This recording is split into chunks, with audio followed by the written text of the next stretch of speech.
弟兄姊妹平安。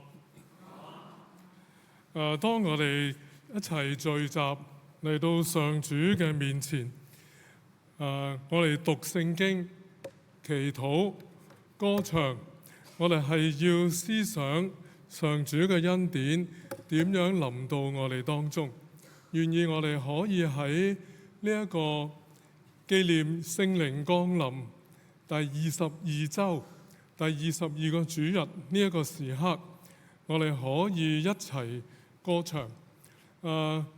聖樂主日，我哋就係要歌唱上主嘅創造。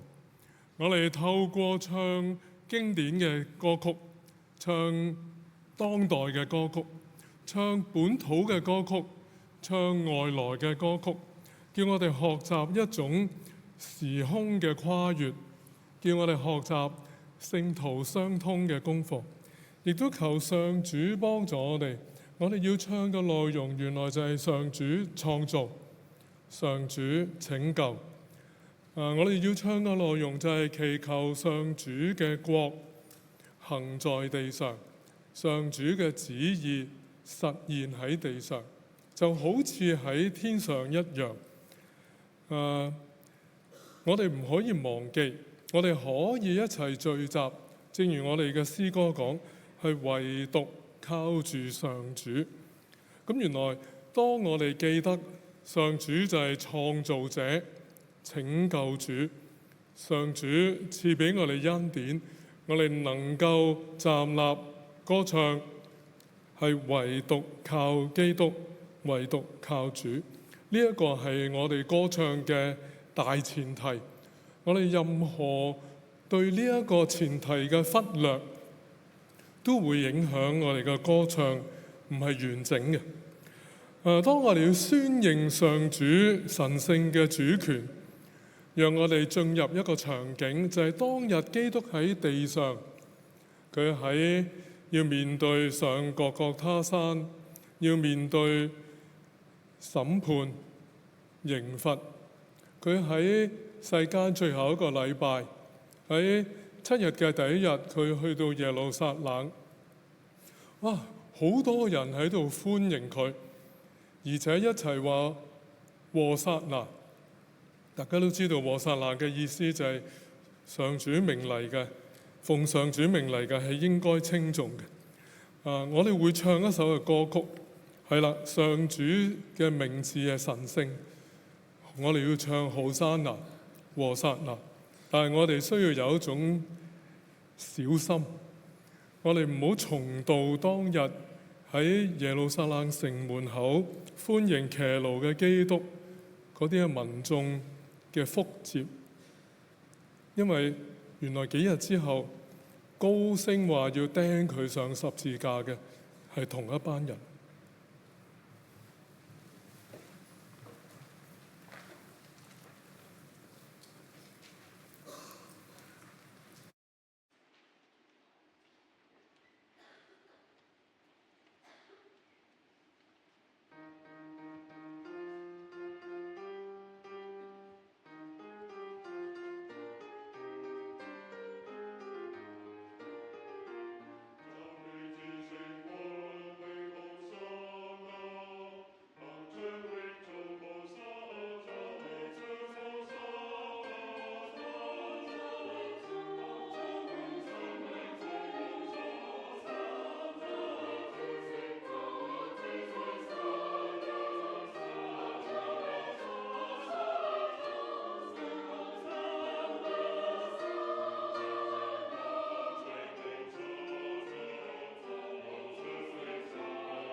我哋可以好開心咁樣唱好山拿，但係我哋要彼此提醒，千祈唔好墮入陷阱，因為可能我哋呢一刻唱主嘅名係值得稱頌嘅，下一刻原來我哋會忘記主嘅恩典，誤會主嘅作為。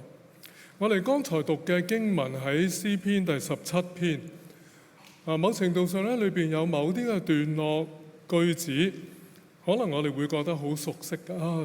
上主保護我，好似保護眼中嘅瞳人啊！又或者咧，我哋好似咧，心裏邊都會有共鳴啊！就係當詩人喺度講啊，點解嗰啲惡人會係當道嘅咧？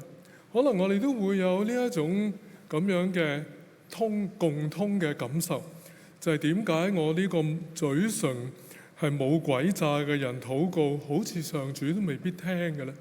當我去為咗所見到嘅一切不公、不平、不正、不義嚟到去呼籲嘅時候，上主究竟有冇留心聽㗎？佢有冇側耳嚟到聽我哋發出公義嘅呼聲？點解竟然係有欺壓我哋嘅惡人，又圍困要害我哋嘅命嘅仇敵？大家有冇感覺到生活嘅壓力？環境有好多帶俾我哋覺得生命真係好困難，生活唔容易過。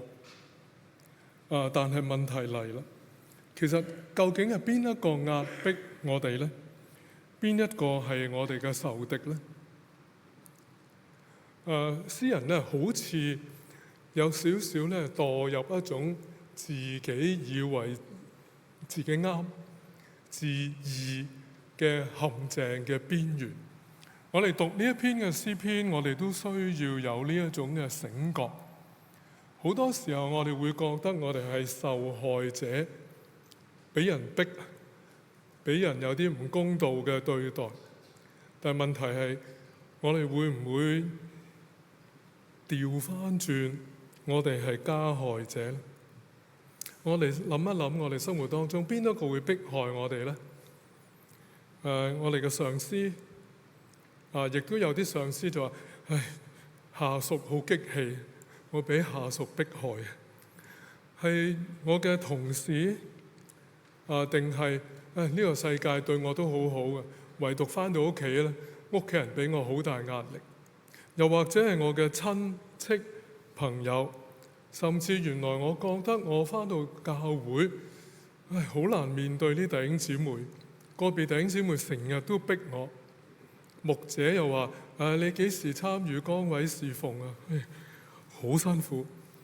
經濟環境又俾我哋壓力，我哋就話平啲啊嘛，服務好啲啊嘛，又俾人話我哋唔支持本土經濟喎。我哋面對好多唔同嘅挑戰，我哋所處嘅文化環境，我哋話我哋中意唱呢一種嘅歌曲，中意聽嗰種嘅音樂，啲人又話：喂，你呢一種過時咯喎，哇，你呢一種太過娛樂化喎，究竟我哋應該點做呢？政治環境又點呢？究竟國與國之間、民與民之間嗰種嘅鬥爭，對我哋有啲咩影響呢？直接、間接。我哋成日都被提醒，我哋要留意生態環境，我哋要學習環保。其實有好多真係愛護自然嘅專家都指出，其實生態問題其中一個好重要嘅原因，大家請望下你隔離左右。如果你有鏡，可以攞出嚟望一望。啲專家話，原來生態環境嘅問題就係我同埋你啊，即係嗰個問題就係嚟自我哋。嗰啲專家話咧，點解就係我哋咧？因為我哋強加於呢一個大自然一種我哋覺得適合我哋嘅生活節奏。但係其實我哋如果觀察大自然、觀察整個生態，我哋發覺佢哋本來就有一個自己嘅循環。而我哋偏偏要扭轉，成為適合我哋喺其中嘅循環。弟兄姊妹，我哋喺聖樂主日咧，我哋應該要思考一下，原來呢一種咁樣嘅生活方式，會唔會原來都融入咗喺我哋返到教會都有呢一種嘅期望，就係跟我嘅節奏，我想爽朗啲，我想舒緩啲，我想靜態，我想活躍。原來上主有佢自己嘅時間，有佢自己安排俾我哋嗰一種生活作息、起居嘅循環。我哋能唔能夠發現呢？我哋太多時候咧，已經好急咁樣進入，好似詩篇17篇嘅詩人所講，一定係佢哋唔啱，一定係上主你唔聽我禱告。其實我哋有冇反省一下我哋自己嘅情景？好想介紹大家認識一本著作。呢本著作咧係基於我哋讀聖經其中一卷好難了解嘅書卷《約伯記》。介紹俾大家本書咧，呢本書叫做《被誤解的上帝》啊。佢原本英文嘅叫 How to Read Job 或者 How to Read Job， 即係點樣去閱讀約伯記咧？係一位好著名嘅聖經學者 John Walton， 就同埋另一位神學家 Tremper Longman 嚟到合著嘅。當我有機會睇呢本書嘅時候咧，係咪可以zoom埋啲俾大家睇清楚啲？又或者大家自己一陣攞個手機，你喺輸入被誤解的上帝，咁你會揾到呢本書嘅介紹。佢用另一個角度去提醒我哋有時用咗我哋嘅入視角嚟到睇上帝嘅作為。約伯嘅故事咧，其實係呈現緊我哋一種好重要嘅諗法。正如好似詩人嘅禱告，嗰啲係壞人，嗰啲惡人，上主求你對付佢哋。於是我呢啲嘴唇冇詭詐，自己發出公義呼聲嘅人呢，就可以得到拯救。同樣咧，我哋會用我哋呢一種嘅觀念嚟到去解讀約伯。我哋會問一個問題，即係點解義人都會受苦咧？因為咧，我哋喺潛意識裏邊咧，我哋覺得義人應該係蒙福嘅。詩人都係咁講啦，嗰啲惡人壓迫我，求主你搞掂佢。然後惡人應該係遭到困難嘅、遭難嘅。上主你仲唔出手嘅？唔通我呢個價值觀唔啱？有時咧，我哋唱歌咧，我哋揀啱我哋呢一種價值觀、呢一種世界觀嘅內容。但係呢本書咧，佢用另一個角度，佢話原來呢一個故事係約伯生命嘅故事，喺度調翻轉質疑緊我哋嘅世界觀。好多時候好似約伯一樣，或者好似佢嘅朋友一樣，我哋喺度覺得自己嘅判斷係正確嘅，無論約伯嘅幾個朋友，或者約伯本身，又或者呢4個地上嘅人所代表住你同我嘅世界觀。義人蒙福，惡人受難，所以受難嗰啲係惡人，蒙福嗰啲係義人。咁當然呢個喺線性邏輯已經係有謬誤嘅。咁你如果有學過邏輯，你就知道唔係咁樣分嘅，唔係咁樣嘅。咁原來呢本書話俾我哋聽，我哋要問嘅問題並唔係義人點解受苦，點解嗰啲惡人仲未受難，唔係。原來要問嘅係點解上主會話約伯係義人呢？約伯真係樣樣都好掂，所以上主就判斷佢係義人。我同你係咪樣樣都好掂？所以我哋有資格好似詩篇17篇嘅作者一樣咁嚟到去呼籲，嚟到質疑，嚟到祈求。原來我哋要問嘅問題就係點解竟然上帝當我哋係義人呢？聖經學者咧就話，詩篇17篇開頭呢一個咁樣嘅呼籲求神即係監察、憐憫、幫助嗰一種嘅語調同埋出發點，正正就係同約伯記當中撒旦所講嘅嘢係相同導向嘅。哇！我讀到呢度嘅時候咧，都好驚。我唔知大家咧有冇呢一種嘅體會咧？就係我哋有時咧會喺歌唱嘅時候覺得我哋嘅選擇、我哋嘅表達係最啱嘅、最貼切嘅、最能夠蒙神喜悅嘅，一定係上主冇監察，一定係嗰啲惡人壓迫我哋。求主俾我哋發現，原來上主介入喺我哋生命嘅時候，我哋歌唱嘅內容就會有啲嘅轉變。我哋會宣認，唯獨上主能夠使到死而復生，花草枯萎係可以得到新生嘅。所以我哋係唔好哭泣。咁呢一首歌就係提醒我哋思考一下。喊與唔喊，呼求與唔呼求之間，係應該點樣轉變？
我哋如果再繼續睇詩篇第3到7節，詩人咧仲要不斷咁樣講，好似咧撒旦口中描述約伯嘅對白。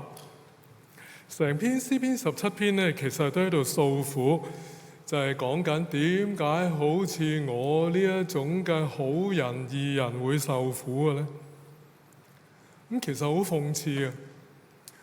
約伯記裏邊咧第19章，即係佢同佢嘅朋友一路喺度辯論討論。某程度上咧，聖經學者話俾我哋聽，約伯同佢朋友之間嘅對話，嚴格嚟講唔係佢哋嘅對話嚟㗎，而係代表住呢個世界嘅人同上帝喺度爭辯，就係即係上帝，你其實係咪真係公正㗎？聖經咧原來留俾我哋呢一種嘅楷模咧，就係我哋唱歌唔一定全部都係所謂正向嘅喎。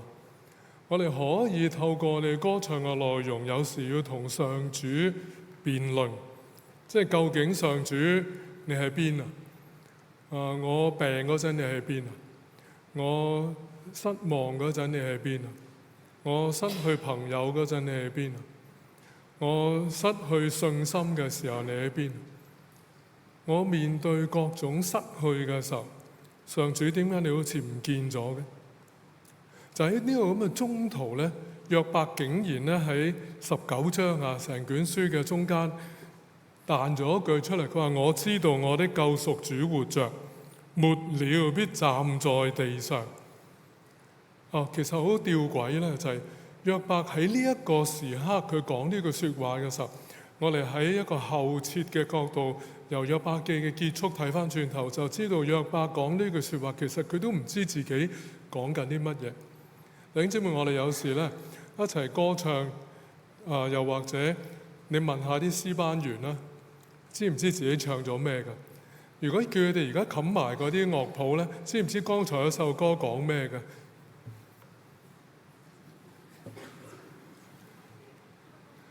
剛才嗰首啱啱唱完，你仲記得？咁之前嗰首咧？再之前嗰首咧？再之前嗰首咧？上個禮拜我哋唱咩咧？弟兄姊妹，我哋有時咧將我哋嘅歌唱係斬咗件。而家呢個世界咧好興嘅，所謂咧 fragmentized 碎片化。而家咧我哋用嗰啲電腦咧，因為咧個容量或者個記憶體夠大，我哋就比較少好似以前咧用電腦咧，即係咪用電腦要問下長執？以前咧我哋久唔久咧要所謂 deflect 一下嘅，即係本來碎片而佢咧即係所謂即係融合翻佢，變咗咧留翻多啲空間出嚟啦。而家啲電腦嗰啲即係記憶太多啦，都唔使做呢樣嘢。但係原來我哋嘅生活咧，我哋都需要有時碎片化咗，我哋要翻轉頭連結翻嚟。約伯咧佢咧就係碎片化咗，佢都唔知自己講咗啲乜嘢。我哋唱詩嘅時候咧，我哋要學一個功課，就唔好好似約伯咁，佢講咗啦、唱咗啦，都唔知係咩嘅。所以饒恕我直言啊！當我哋咧睇住個熒幕嚟到唱，睇到呢一句都唔知上一句係乜，唱緊嗰句你冇辦法預測下一句係乜嘢，你點樣去進入嗰個歌曲完整嘅內容當中咧？點解我哋放棄？我哋明明有一個完整嘅文本，成首歌就喺我哋面前，點解我哋放棄呢一種嘅權利咧？我哋唱緊第一節，我哋可以睇到第二節，原來我哋有方向。我哋唱緊第三節，原來我哋知道點解第一、第二節形成一個基礎，我哋進入第三節。點解我哋唔睇嗰啲樂譜咧？我唔識睇譜嘅，其實你一睇就知道係譜。呢個係 level one， 你識得分辨嗰啲係譜。樂譜咧，你唔識數唔緊要噶，你見到個譜上面啲音係擺得高啲，個音咪高啲咯。個音擺得低啲，咪低啲咯。嗰個音符佔嗰個空間闊啲嘅，原來個音長啲。尖少啲嘅，短啲。仲記得咧，我細個60年代返教會嘅時候咧，即係唱詩咧，就有個木嘅架夾住好多白色嘅紙，就有啲人咧寫大字書法，就寫咗喺上邊。咁揾支打康樂棋嗰啲 Q 咧，你就去揭嘅。唔知大家有冇經歷過呢一個階段咧？有幾多人經歷過？有係嘛？我哋而家用 PowerPoint 咪就係咁咯。譬如我自己教會去到70年代咧，我哋係浸信會啊嘛。浸信會出版社咧幫我哋出一本新嘅詩集《頌主新歌》，1973年出版，係咧同步於整個香港普及教育進入9年免費嘅一個階段。原來咧大家唔知唔知？可能你聽過我講咧，就係從來有免費教育之前咧，小學大家有冇小學？係咪喺香港讀小學㗎？有冇音樂科㗎？原來小學嘅音樂科咧，大概涵蓋咗皇家音樂學院1到5級樂理㗎咯喎，大概。你知唔知啊？你唔知係嘛？咁你要問下你嘅學校點解唔教嘅？咁你就知道原來我哋教育失衡啊！其實我哋喺小學已經知道咧，原來一個完整嘅人咧，應該係唔係淨係識語文同埋數學嘅，要識美術、音樂，要識得運動，要識得同人相處，要識得點樣去觀察空間嘅比例，要識得點樣嘅去建立好嘅人際關係。原來係好闊嘅，我哋都相信我哋應該有個咁嘅成長嘅過程。但係咧，我哋偏偏咧就係誤會咗。咁所以咧，明明普及教育，明明我哋個個都係識睇音樂嘅五線譜嘅，我哋都放棄咗。然之後，我哋而家有科技、高科技，我哋用電腦重複60年代嗰種揭一張白色嘅紙。我哋完全係自我侮辱嘅呢一種嘅做法。希望咧，我哋能夠透過讀詩篇第17篇，都有一種重新嘅反思。因為我哋嘅世界觀咧，可能都係被扭曲嘅。約伯呢一句説話我知道我的救贖主活着，末了必站在地上，甚至被引用喺彌賽亞神曲可能大家都有印象。I know that my Redeemer liveth。哇，好震撼嘅女高音嘅獨唱。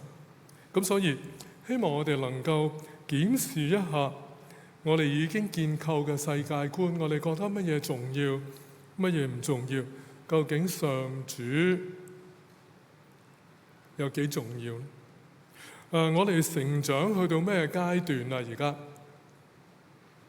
我哋20歲、40歲、70歲，但係你試下真係諗一諗，原來你係咪停咗喺17歲，停咗喺15歲，停咗喺25歲之後，你仲有冇吸收新嘅知識，重整你成個思想咧？繼續喺度更新緊你嘅世界觀咧？你認識主更加多嘅時候，你會唔會改變你生活態度呢？當你唱詩歌一路累積，透過詩歌揾到學習點樣去讚美、感謝、禱告，或者好似我哋剛才講，我哋透過詩歌同上主拗撬，又或者我哋透過詩歌，弟兄姊妹我哋有團契，我哋透過詩歌我哋被召喚，我哋透過詩歌被差遣。我哋透過詩歌有團契，我哋透過詩歌，原來我哋會得到一啲快樂嘅。我哋喺得到快樂嘅時候，我哋遇上永恆嘅福樂。我哋冇留意，原來喺呢個過程裏邊，我哋會應該要喺度微調緊我哋成個價值體系，定係我停咗㗎咯？我自從信咗耶穌，我就冇成長過啦。聖經就話我哋要離開道理嘅開端。你離開咗幾遠呢？你有冇進入上主嘅説話當中？你嘅教會生活有冇一日新似一日呢？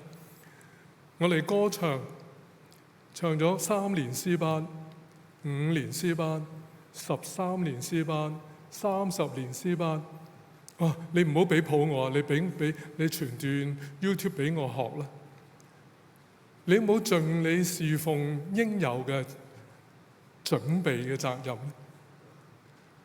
弟兄姊妹，其實我哋每一個人都係詩班嘅一員，我哋都係詩班員。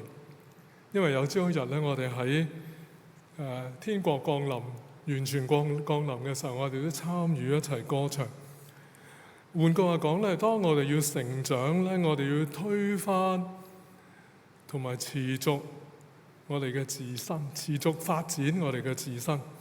我哋要學習突破我哋已經有嘅視野帶俾我哋嘅限制。我哋要學習唔好安於某一個階段，千祈唔好誤會，我已經到咗收成期啊，係等運到唔係等嗰啲嘅即係成果運送到嚟。求主憐憫我哋。的而且確詩篇係充滿咗哀歌嘅，但係如果哀歌嘅向度係會令我哋誤會咗我哋自身嘅身份同上主嘅關係，可能我哋真係唔唱好過唱。真係求主憐憫我哋，俾我哋發現原來我哋之所以可以一齊聚集，唯獨係因為基督嘅恩典。只係因為聖潔羊羔為我哋完成嘅一切，我哋先至可以站立歌唱。一陣我哋會一齊繼續唱多一首歌曲，上帝應許親居我心內。第3、第4節，弟兄姊妹請你一齊加入歌唱。歌曲當中其中有一個嘅召喚或者發問，就係上主召喚你同我哋會點樣回應？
上主一路都喺我哋周圍，上主一路都同我哋講說話，祈求上主開我哋嘅心眼，開我哋耳朵，使我哋可以睇到、聽到佢嘅旨意，我哋都識得點樣去回應。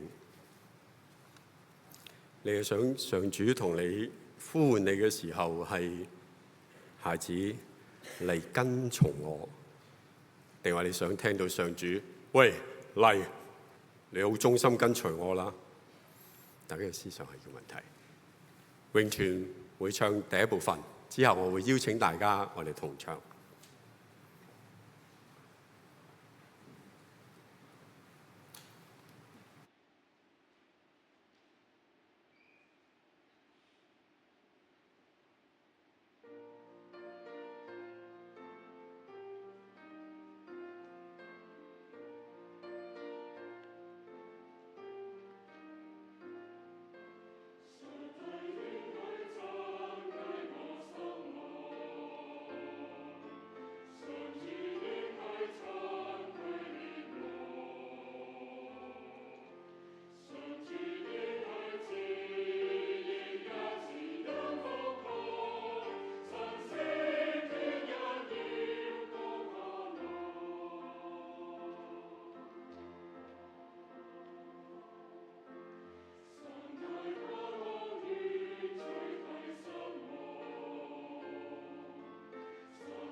上主應許珍惜我苦難，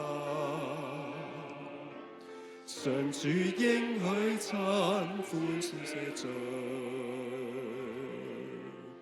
黑暗中得見四肢重新建造，全不欠黑最大名。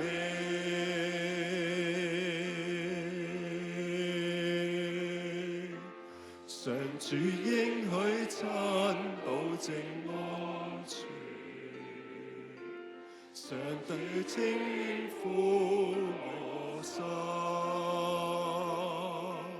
上主叫喚愛忠心跟我，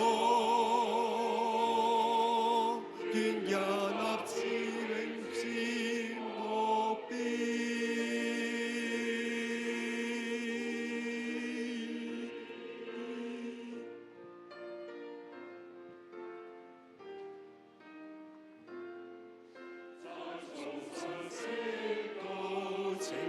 天下，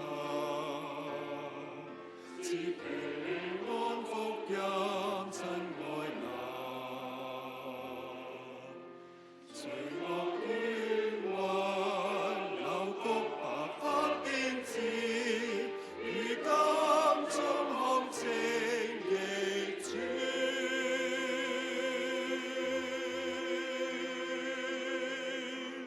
上主應許親保證安全，上主稱呼我心，上主叫喚